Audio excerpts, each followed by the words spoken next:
My babies have all been pretty good eaters, but my youngest, Amar, he's always been interested in what the grown-ups are eating. He's 2 going on 30, but I know not all parents are that lucky. Introducing solid foods can be incredibly frustrating and sometimes frightening, but it can also be fun and exciting. He is eating some banana for lunch. One thing I learned from all 4 of my babies, it will be messy.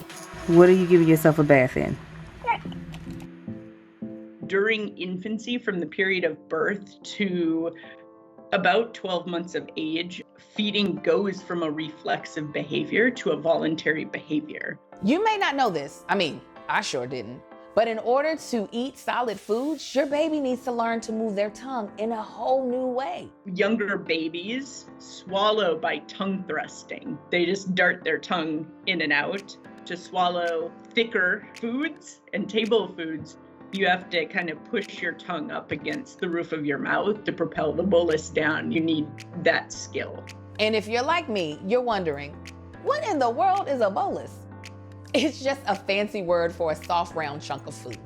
Now, transitioning from an all-liquid diet to solids involves a lot of learning. So when should we get this learning process going?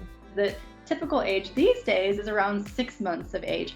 But what we really want to look at is not necessarily the age of the baby, but development milestones. So sitting up nice and strong, the ability to hold your head, not kind of flopping around, the ability to reach and grab something. And then lastly, we love to see babies kind of tracking what the parent is eating. Are they watching you eat?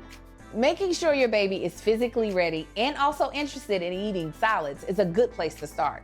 But how exactly do you get the food inside your baby's mouth and into their belly? I feel like I tried all the things with my babies. With my firstborn, I was a straight up 90s mom with all the store-bought fancy baby food. We had pureed peas, butternut squash, sweet potatoes. We had pureed everything. Then with the twins, I was the California mom, feeding them wholesome, organic, fancy brunches at every meal. And these are gluten-free blueberry waffles. That didn't last long, because, twins. It's so much food, so many things to think about. And then with Amar, well, he just tells us what he wants to eat. So which method is best? So I love to encourage parents not to feel like they have to choose a certain method, but it doesn't have to be, a purist approach. You don't have to choose one or the other. What you can do is just start putting a mix of foods on the table. Maybe you're spoon feeding a little bit. Maybe you're letting baby grab a little bit. Technically, by the time they're eating solids, experts say infants can eat from any food group. But it's also good to introduce things one food at a time to keep an eye out for allergic reactions. So if you were a mom, say back in 2000, your doctor probably would have told you to hold off on introducing allergens entirely until even age 3. Today, it's completely the opposite. We want the early introduction of allergens.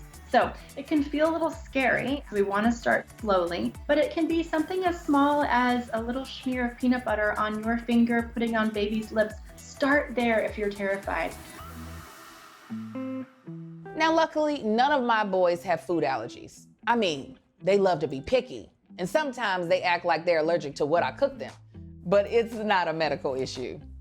Allergic reactions don't always happen on the first exposure, and sometimes not even the first few exposures. It does need to be a consistent, sort of steady introduction. And listen, your baby is probably going to gag. Ugh.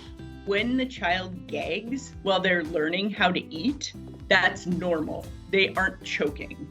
When babies are very young, the gag reflex is on the tip of the tongue to protect them from choking.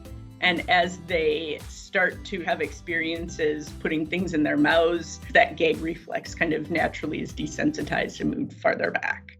I know. Seeing and hearing your baby struggle with a piece of food can be really scary, but it's important to remain calm, even if you're freaking out inside. Infants can get upset when they gag sometimes too. And then if the parent and the child are both frightened, then they're less and less likely to want to continue trying that food.